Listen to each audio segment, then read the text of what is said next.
What does it take for a successful 4th of July weekend? Well, how about a house with minions and a baby driver? Now, if you're going to the movies, that's what you can expect. Mental means slow. Was he slow?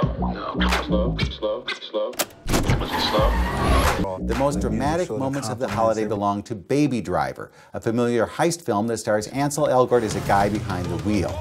He still has a baby face, but he has a way with corners and a killer mixtape that can't be denied. Because he's so good at driving getaway cars, he's charged with doing one last job. Kevin Spacey plays the man who took him in and gave him his start. Now he's the guy making demands. Because that last robbery includes John Hamm, Jamie Foxx, and a host of others, there's plenty that could go wrong. Director Edgar Wright doesn't skimp on the music, the comedy, or the driving, but while some of the turns will make you question his choices, he keeps this moving to a good beat. Elgort gets a great showcase too, revealing he's capable of more than selling an upbeat attitude to a dying girl. Hamm gets plenty of laughs, and Fox brings what he usually brings to action films. Baby Driver isn't all that different from a host of other getaway films, but it has a great beat and a superior turntable.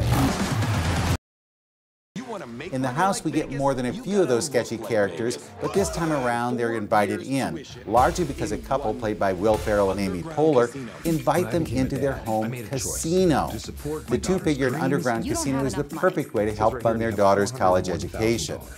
Jackpot. They start small, then find themselves involved in every vice known to Vegas. Plenty of familiar comedy faces are in tow. Director Andrew J. Cohen relies on his Saturday Night Live stars to carry some of the most outrageous scenes with their usual flair. The House is what you think it is, a funny, absurd film that finds its laugh in those what-if situations most people toss out on a weekend vacation. It's rated R for a reason, but often that R stands for ridiculous. Roll the dice and see if you don't agree. And finally, Gru and the Minions return in Despicable Me 3, a return to the world that's more entertaining than the one found in Minions.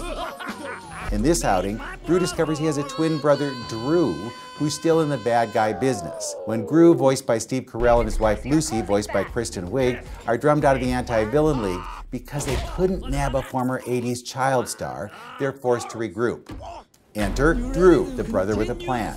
Directors Pierre Coffin and Kyle Balda managed to keep the action and the laughs at a high pace without sacrificing the humor and family fun. They get a cameo by Julie Andrews, and you won't believe who she plays, and some film references that should give older viewers reason to pause. Despicable Me 3 has everything you could want in a summer film, and it's less than 90 minutes. Considering that includes plenty of minions, that's enough to make you say, Me 3. With your movies in a minute, I'm Bruce Miller.